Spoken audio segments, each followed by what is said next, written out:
नमस्ते दोस्तों, आप सभी का इनके झा एकेडमिया यूट्यूब चैनल पर हार्दिक स्वागत है। आज की कक्षा में हम लोग पढ़ेंगे भूगोल। भूगोल पढ़ेंगे और भूगोल में 6 की एनसीईआरटी पढ़ेंगे। 6 की एनसीईआरटी पढ़ेंगे और जो किताब का नाम है दोस्त वह है पृथ्वी हमारा आवास। पृथ्वी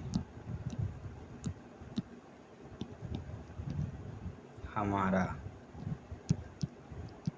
आवास, ये किताब का नाम है और जो टॉपिक का नाम है वो आप यहाँ देख लीजिए। टॉपिक का नाम सौरमंडल में पृथ्वी, ये टॉपिक का नाम है।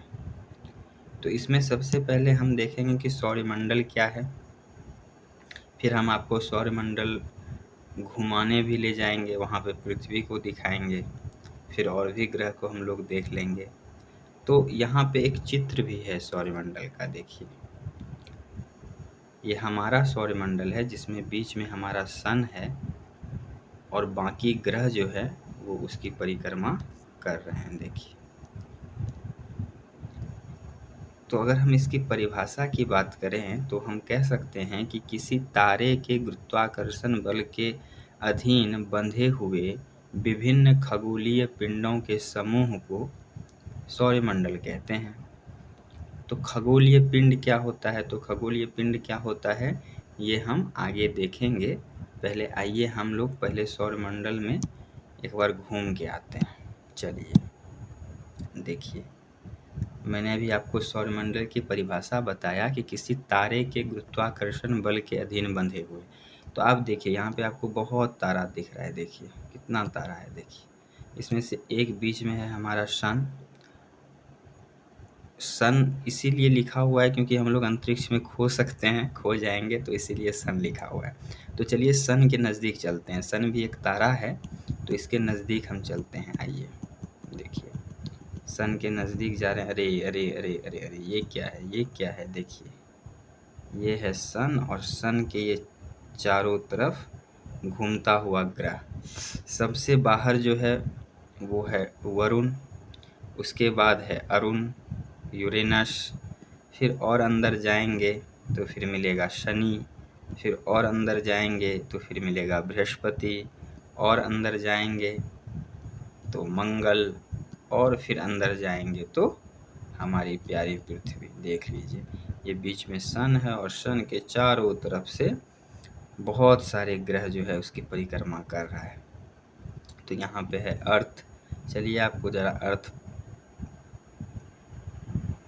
दिखा देता हूँ। ये है अर्थ, देखिए देखिए ये अर्थ है। अब आप देख सकते हैं कि अर्थ के चारों तरफ ये सब सैटेलाइट है। ये सब सैटेलाइट घूम रहा है चारों तरफ। देखिए आधे पृथ्वी पे क्या है, अंधेरा है, और जिस तरफ सन है वो यहाँ पे है सन इस जगह।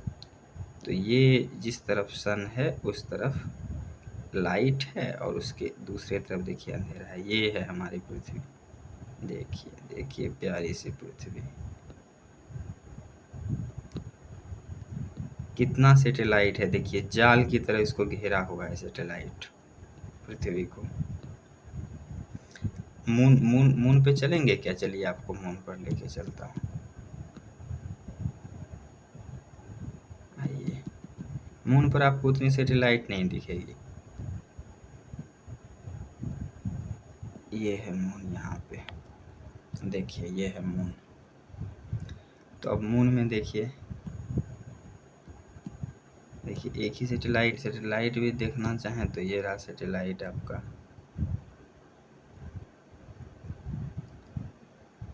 देखिए ये है सैटेलाइट। तो आपने चंद्रमा को भी देख लिया, पृथ्वी को भी देख लिया, सौरमंडल को भी देख लिया। तो अब चलिए हम लोग फिर से टॉपिक पर चलते हैं। एक सेकेंड, इसको पहले मैं यहीं पे लेके चलता हूँ, फिर देखिए। तो अब चलिए फिर से हम लोग अपने टॉपिक पर आते हैं, सौरमंडल में पृथ्वी। तो मैं एक चीज़ बता रहा था आपको, खगोलीय वस्तु या खगोलीय पिंड। तो चलिए देख लेते हैं कि खगोलीय वस्तु क्या है। आइए, तो जो खगोलीय वस्तु है, खगोलीय पिंड जो है वह आकाश में जो भी वस्तुएं हैं, अंतरिक्ष में जो भी वस्तुएं हैं, ग्रह उपग्रह तारे, वो सब खगोलीय पिंड कहलाते हैं। तो यहाँ पे हम लोग दो चीज़ को देखेंगे। पहला तो है तारा खगोलीय पिंड में, और दूसरा है ग्रह। तारा और दूसरा है ग्रह। तो क्या है तारा और ग्रह में अंतर? तो तारा में अपना प्रकाश होता है, तारा में अपना प्रकाश होता है, और ग्रह में ठीक उसी तरह से अपना प्रकाश नहीं होता है, अपना प्रकाश नहीं होता है। ठीक है, और भी है, जैसे कि तारा है तो तारा गैस का बना होता है, बहुत ज़्यादा बड़ा होता है। गैस का बना होने के कारण इसमें नाभिकीय संलयन की प्रक्रिया होती है, और नाभिकीय संलयन की प्रक्रिया के तहत बहुत सारी ऊर्जा और ऊष्मा का निष्कासन करती है। तो जो तारा है उसमें अपना प्रकाश क्यों है? क्योंकि तारा गैस का बना है, और नाभिकीय संलयन की प्रक्रिया के कारण बहुत सारी ऊर्जा और ऊष्मा का निष्कासन करते रहती है, तो इसीलिए उसके पास अपना प्रकाश है। और जो ग्रह है वह गैस का बना नहीं होता, उसमें नाभिकीय संलयन की प्रक्रिया नहीं होती। ग्रह जो होता है वो चट्टान का बना हो सकता है, चट्टान का बना हुआ हो सकता है। तो ग्रह जो हमें दिखाई देता है, जैसे अगर हम पृथ्वी से शुक्र को देखते हैं, जिसे हम सुबह और शाम को सबसे पहले देखते हैं, और शाम को सबसे पहले देखते हैं, और सुबह सबसे बाद तक वो दिखता है, वो होता है शुक्र। ग्रह हम अगर पृथ्वी से देखेंगे तो हमें लगेगा कि हम तारा ही देख रहे हैं, बट यह ग्रह है, और यह हमें दिख इसलिए रहा होता है क्योंकि इसके पास तो अपना प्रकाश है नहीं। तो जब इस पर सूर्य का प्रकाश पड़ता है, क्योंकि शुक्र हमारे सौरमंडल में है, और इस पर प्रकाश जब भी पड़ेगा तो हमारे सूर्य का पड़ेगा, तो जब सूर्य की लाइट इस पर पड़ती है तो फिर हमें शुक्र दिखाई देता है। तो जब हम पृथ्वी से देखते हैं तो जो तारा होता है एक्चुअली में, जो हमसे बहुत दूर है जो तारा है, वो हमें टिमटिमाता हुआ दिखता है। जो तारा है वो हमें टिमटिमाता हुआ दिखता है, कभी बड़ा कभी छोटा, कभी बड़ा कभी छोटा, टिमटिमाता हुआ। और जो ग्रह होते हैं, ग्रह जो होते हैं, जैसे आप शुक्र को देखेंगे तो ये बिल्कुल चमकता रहेगा, ये टिमटिमाता नहीं है। तो क्यों नहीं टिमटिमाता? ये तारे क्यों टिमटिमाते हैं? जबकि इसके पास अपना लाइट नहीं है, फिर भी ये नहीं टिमटिमा रहा। इसके पास अपना लाइट है, फिर भी ये टिमटिमा रहा। तो क्यों, ऐसा क्यों होता है? तो आइए देखते हैं। तो तारा जो टिमटिमाता है उसका मूल कारण यह है कि तारे के जो प्रकाश है, प्रकाश जो है वो हमारी आँखों तक आते आते बहुत बार अपवर्तित होती है, उसका अपवर्तन होता है प्रकाश का।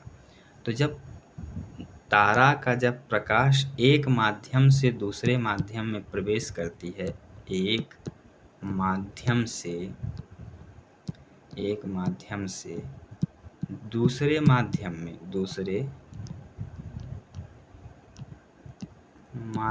में प्रवेश करती है, तब प्रकाश का अपवर्तन होता है। प्रकाश का अपवर्तन होता है। तो प्रकाश का अपवर्तन होता है का क्या मतलब है?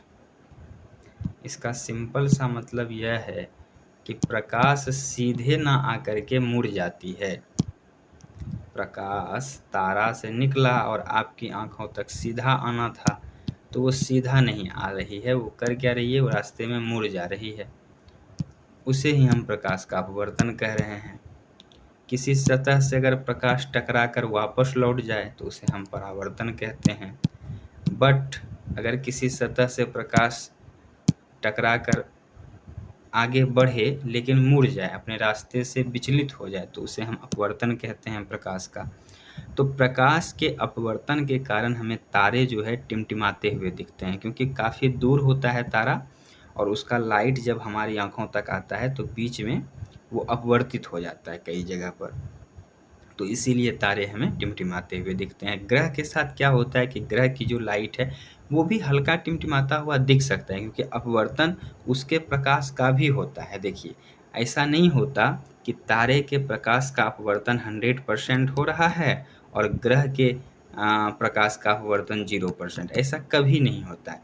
अगर तारे के प्रकाश का अपवर्तन 100% हो रहा है तो ग्रह के प्रकाश का अपवर्तन भी 40% होगा ही होगा। 40 से 60% कह लीजिए इसको, एक सेकेंड।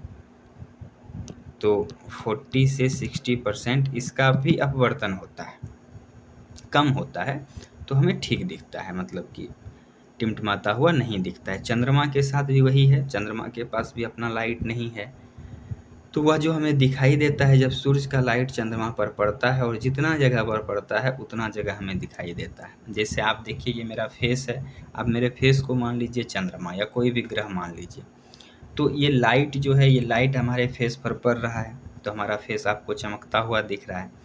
यदि मैं बीच में कुछ ला दूँ तो देखिए हमारा फेस आपको नहीं दिख रहा, और फिर मैं ज्यों-ज्यों इसको हटाऊँगा तो देखिए हमारा फेस आपको दिखेगा। तो ठीक यही चीज़ होता है ग्रह के साथ। ग्रह के पास अपना प्रकाश होता नहीं, तो फिर वो सूर्य के प्रकाश से या तारे के प्रकाश से ही प्रकाशित होता है। तो चलिए अब हम लोग अपने टॉपिक को शुरू कर लेते हैं। अपने टॉपिक को शुरू कर लेते हैं, सौरमंडल में पृथ्वी।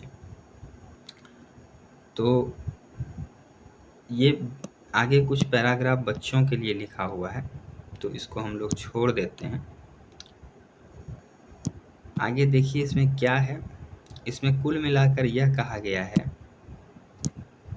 कि क्या आपको इस बात पर आश्चर्य नहीं होता कि हम दिन के समय चंद्रमा एवं इन छोटी चमकीली वस्तुओं को क्यों नहीं देख पाते।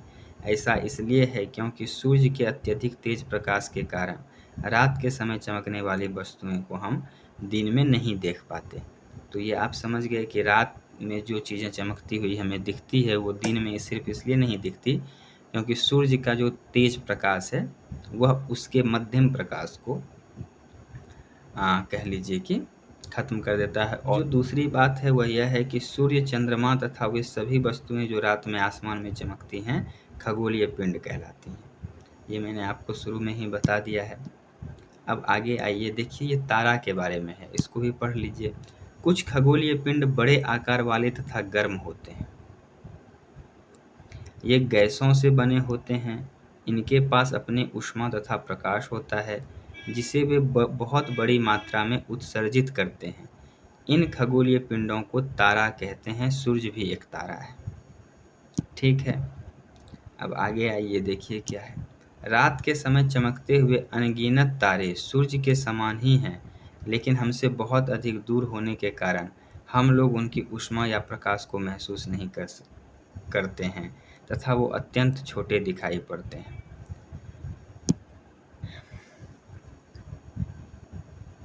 रात में जो हम लोग तारा देखते हैं वो सूर्य के समान, या आप कह लीजिए कि सूर्य से भी बहुत बड़े हैं, बहुत बड़ा, सूर्य से भी काफ़ी बड़ा तारा सब है, परंतु वो हमसे इतनी दूर हैं कि बहुत छोटे दिखते हैं और उनकी जो लाइट है वह भी, उसे भी हम लोग उस तरह से महसूस नहीं कर सकते, उसकी ऊष्मा को, उसके लाइट को। रात्रि में आसमान की ओर देखते समय आप तारों के विभिन्न समूहों द्वारा बनाई गई विविध आकृतियों को देख सकते हैं। ये नक्षत्र मंडल कहलाते हैं। अर्शा मेजर या बिग बियर इसी प्रकार का एक नक्षत्र मंडल है।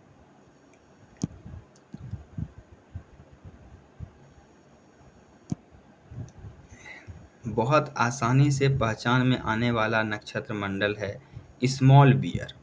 देखिए, एक जो नक्षत्र मंडल है या तारा मंडल है, मतलब कि जब आप आसमान में तारों को देखते हैं तो कुछ तारे आपको विभिन्न पैटर्न में दिखाई देते हैं। तो उसके कुछ कुछ नाम होते हैं, जैसे एक जो है उसका नाम है अर्शा मेजर या बिग बियर, अर्शा मेजर या बिग बियर, बिग बियर। ये क्या है? ये अर्शा मेजर बिग बियर क्या है? ये तारा मंडल है। ये तारा मंडल है, या यूं कहें कि तारों का एक समूह है जो कि विभिन्न पैटर्न बनाते हैं। अब इनका क्या काम है? तो ये जो बिग बियर है, इसी बिग बियर का एक पार्ट है जिसे स्मॉल बियर कहते हैं, स्मॉल बियर कहते हैं। और ये स्मॉल बियर को ही हम सप्तऋषि तारामंडल कहते हैं।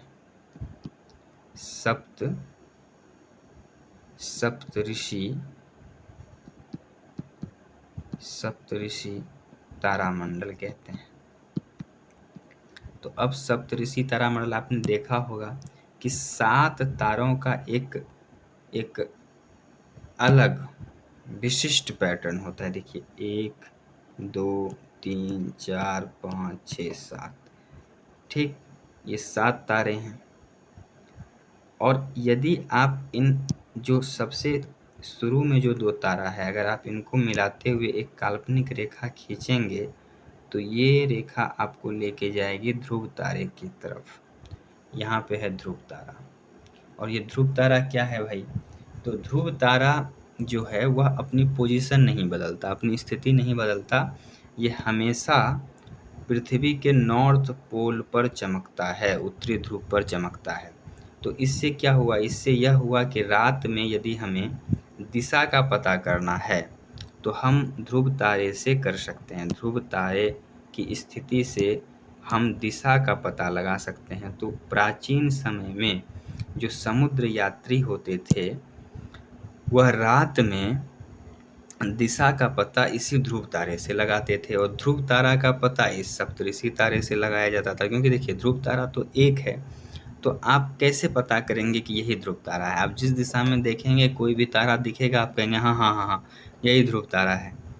तो उसके लिए क्या है कि आप सप्तऋषि तारे को देखेंगे, 1 2 3 4 5 6 7 हो गया। अब इसमें से अगर फर्स्ट वाले को मिलाते हुए जाएंगे तो ये ध्रुव तारा हो जाएगा। तो देखिए आगे क्या है, वही सब चीज़ लिखा है, पढ़ लेते हैं। अर्शा मेजर या बिग बियर इसी प्रकार का एक नक्षत्र मंडल है। बहुत आसानी से पहचान में आने वाला नक्षत्र मंडल है। स्मॉल बियर या सप्तऋषि यह 7 तारों का समूह है जो कि एक बड़े नक्षत्र मंडल अर्शा मेजर का भाग है।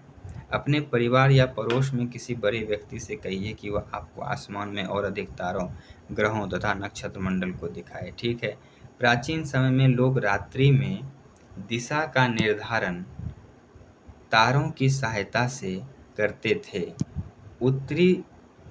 उत्तरी तारा उत्तर दिशा को बताता है, इसे ध्रुव तारा भी कहा जाता है। यह आसमान में हमेशा एक ही स्थान पर रहता है। हम सप्तऋषि की सहायता से ध्रुव तारे की स्थिति को जान सकते हैं। चित्र 1.1 में आप देखेंगे कि यदि सप्तऋषि मंडल के संकेतक तारों को आपस में मिलाते हुए एक काल्पनिक रेखा खींची जाए एवं उसे आगे की ओर बढ़ाया जाए तो यह ध्रुव तारे को इंगित करेगी। ठीक है, ये चीज़ हमने आपको समझा ही दिया। अब आगे देखिए क्या है। कुछ खगोलीय पिंडों में अपना प्रकाश एवं ऊष्मा नहीं होती है, वे तारों के प्रकाश से प्रकाशित होते हैं। ऐसे पिंड ग्रह कहलाते हैं। ग्रह, जिसे अंग्रेजी में प्लैनेट कहते हैं, ग्रीक भाषा के प्लेनेटाइट शब्द से बना है जिसका अर्थ होता है परिभ्रमक। अर्थात चारों ओर घूमने वाला। पृथ्वी, जिस पर हम रहते हैं, एक ग्रह है। यह अपना संपूर्ण प्रकाश एवं ऊष्मा सूर्य से प्राप्त करती है, जो पृथ्वी के सबसे नज़दीक का तारा है। पृथ्वी को बहुत अधिक दूरी से, जैसे चंद्रमा से देखने पर यह चंद्रमा की तरह चमकती हुई प्रतीत होती है। जब आप पृथ्वी को चंद्रमा से देखेंगे, जैसे आप चंद्रमा को अगर पृथ्वी से देखते हैं तो चंद्रमा आपको चमकता हुआ दिखता है और लगता है कि जो लाइट है वो चंद्रमा से ही आ रही है, बट ऐसा होता तो है नहीं। तो ठीक उसी तरह से जब आप चंद्रमा से पृथ्वी को देखेंगे तो पृथ्वी भी आपको चमकती हुई दिखेगी। कुछ रोचक तथ्य हैं यहाँ पे, इसे देख लेते हैं। बृहस्पति, शनि तथा यूरेनस के चारों ओर छल्ले हैं। ये 3 ग्रह है, बृहस्पति, शनि और यूरेनस। ये छल्ले विभिन्न पदार्थों के असंख्य छोटे छोटे पिंडों से बनी पट्टियां हैं। पृथ्वी से इन छल्लों को शक्तिशाली दूरबीन की सहायता से देखा जा सकता है। आप पृथ्वी से दूरबीन लगा के इन शनि के छल्लों को, बृहस्पति के छल्लों को देख सकते हैं। देखिए, ये है हमारा सोलर सिस्टम। हमने आपको सोलर सिस्टम दिखाया था। ये एक चित्र है, इसे भी आप चाहें तो देख सकते हैं। देखिए, ये हमारा सन है और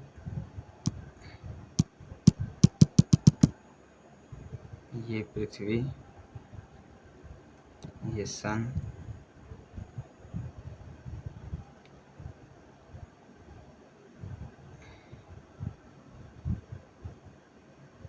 देखिए, ये शनि है, ये है इसका छल्ला। ये यूरेनस में भी छल्ला है और बृहस्पति में भी छल्ला है। चलिए आगे देखिए क्या है। क्या आप जानते हैं, पौराणिक रोमन कहानियों में सोल सूर्य देवता को कहा जाता था। सौर्य शब्द का अर्थ है सूर्य से संबंधित, इसलिए सूर्य के परिवार को सौरमंडल कहा जाता है। सौर्य शब्द का उपयोग करते हुए और अधिक शब्दों को लिखें। तो सौर शब्द का प्रयोग करते हुए शब्द लिखने कहा गया है। तो जैसे अगर कुछ शब्द की मैं बात करूं तो जैसे एक तो हो जाएगा सौर ज्वाला, सोलर फ्लेयर, फिर सोलर विंड होता है, सौर्य पवन, ठीक है। फिर सोलर रेडिएशन होता है, तो इसे हम कह सकते हैं सौर्य विकिरण। तो इसी तरह से सौर्य शब्द का प्रयोग करते हुए आपसे शब्द बनाने के लिए कहा गया है, बच्चों से कहा गया है। आसमान में दिखने वाला चंद्रमा एक उपग्रह है। ये हमारी पृथ्वी का सहचर है तथा इनके चारों ओर चक्कर लगाता है। जिस तरह पृथ्वी सूर्य के चारों ओर चक्कर लगाती है, वैसे ही चंद्रमा पृथ्वी के चारों ओर चक्कर लगाता है। वह सूर्य का चक्कर नहीं लगाता, वह पृथ्वी के चारों ओर चक्कर लगाता है और पृथ्वी सूर्य के चारों ओर चक्कर लगाती है। तो इस तरह से चंद्रमा भी सूर्य के चारों ओर चक्कर लगाता है। हमारी पृथ्वी के समान 8 अन्य ग्रह हैं जो सूर्य से प्रकाश एवं ऊष्मा प्राप्त करते हैं। उनमें से कुछ के पास अपने चंद्रमा भी हैं। चंद्रमा मतलब उपग्रह हैं, अपने उपग्रह हैं। तो देखिए सौरमंडल, तो सूर्य, 8 ग्रह, उपग्रह तथा कुछ अन्य खगोलीय पिंड जैसे क्षुद्र ग्रह, उल्का पिंड, ये सब मिलकर सौरमंडल का निर्माण करते हैं। उसे हम सौर्य परिवार का नाम देते हैं, जिसका मुखिया, बॉस, मालिक, किंग कौन है? सूर्य। सौरमंडल का किंग है, किंग। तो अब चलिए सूर्य के बारे में कुछ बातें हैं, उसको देख लेते हैं। सूर्य सौरमंडल के केंद्र में स्थित है। यह बहुत बड़ा है एवं अत्यधिक गर्म गैसों से बना है। इसका खिंचाव बल इससे सौरमंडल को बांधे रखता है। सूर्य सौरमंडल के लिए प्रकाश एवं ऊष्मा का एकमात्र स्रोत है। लेकिन हम इसकी अत्यधिक तेज ऊष्मा को महसूस नहीं करते हैं क्योंकि सबसे नज़दीक का तारा होने के बावजूद यह हमसे बहुत दूर है। सूर्य पृथ्वी से लगभग 15 करोड़ किलोमीटर दूर है। ग्रह। हमारे सौरमंडल में 8 ग्रह हैं। सूर्य से दूरी के अनुसार सबसे पहले बुध, शुक्र, पृथ्वी, मंगल, बृहस्पति, शनि, अरुण और वरुण, यूरेनस और नेपच्यून, ये 8 ग्रह हैं। यदि शब्द की उत्पत्ति की बात करें तो ऐसे बहुत से शब्द हैं जिनका उपयोग हम एक भाषा में करते हैं। अक्सर वे दूसरी भाषाओं के लिए गए शब्द हो सकते हैं। उदाहरण के लिए, जियोग्राफी एक अंग्रेजी शब्द है। यह ग्रीक भाषा से लिया गया शब्द है जिसका अर्थ है पृथ्वी का विवरण। यह 2 ग्रीक शब्दों से मिलकर बना है जिसे जी शब्द का अर्थ है पृथ्वी एवं ग्राफिया का अर्थ है लिखना। आइए पृथ्वी के संबंध में और अधिक जानें। जियो, तो जियो का अर्थ हो गया पृथ्वी। लॉजी का अर्थ हो गया अध्ययन, पृथ्वी का अध्ययन। जियोमेट्री का मतलब हो गया मापन, तो जियोमेट्री मतलब हो गया पृथ्वी का मापन। उसके बाद जियोइड, तो जियोइड मतलब हो गया पृथ्वी के आकार के अनुरूप। जैसे यदि मैं आपसे कहूँ कि पृथ्वी का आकार कैसा है तो आप कहेंगे गोल है, कोई कहेगा अंडे की तरह है, कोई कहेगा संतरे की तरह है। तो दरअसल ये सब गलत है। ना पृथ्वी गोल है, ना अंडे के आकार का है, ना जो है संतरे के आकार का है। तो पृथ्वी किस आकार का है? तो पृथ्वी का जो आकार है उसे एक नाम दिया जाता है, उसे कहते हैं जियोइड।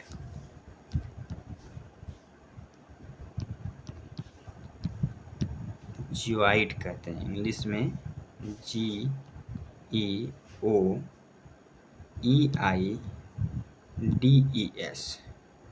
जियोइड मतलब पृथ्वी अपने आकार, पृथ्वी के आकार का ही है। कहीं ऐसा ऐसा ऐसा कह सकते हैं, ऐसा।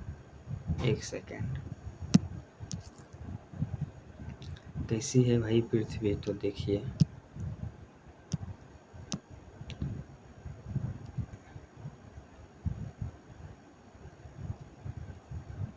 ऐसा कुछ। सौरमंडल के सभी 8 ग्रह एक निश्चित पथ पर सूर्य का चक्कर लगाते हैं। ये रास्ते दीर्घवृत्ताकार में फैले हुए हैं। ये कक्षा कहलाते हैं। बुध सूर्य के सबसे नज़दीक है। अपनी कक्षा में सूर्य के चारों ओर एक चक्कर लगाने में केवल 88 दिन लगते हैं। शुक्र को पृथ्वी का जुड़वां ग्रह माना जाता है क्योंकि इसका आकार एवं आकृति पृथ्वी के समान है। तो यदि प्रश्न हो कि शुक्र को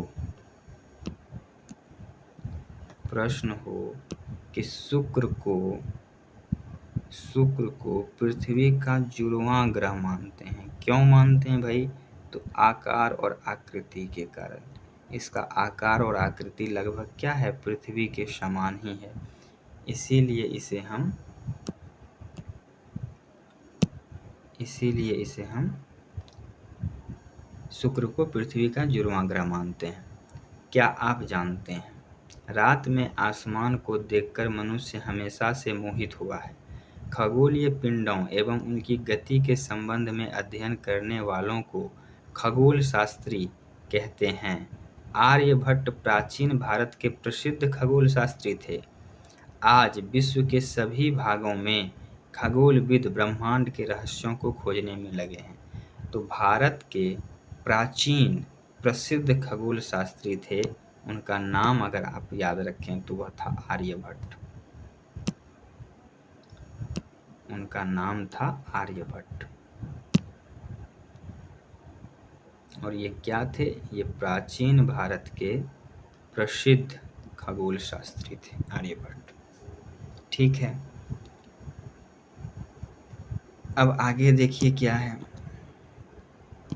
आगे है कि अभी तक प्लूटो भी एक ग्रह माना जाता था। अभी तक मतलब कब तक? 2006 तक। परंतु अंतर्राष्ट्रीय खगोलीय संगठन ने अपनी बैठक अगस्त 2006 में यह निर्णय लिया कि कुछ समय पहले खोजे गए अन्य खगोलीय पिंड, ठीक है, सीरस तथा प्लूटो बौने ग्रह कहे जा सकते हैं। तो उनको ग्रह की श्रेणी से निकाल दिया, कुछ क्राइटेरिया तय किया कि ग्रह किसे कहेंगे, तो उस क्राइटेरिया में प्लूटो फिट नहीं बैठा तो प्लूटो को निकाल दिया ग्रह की श्रेणी से।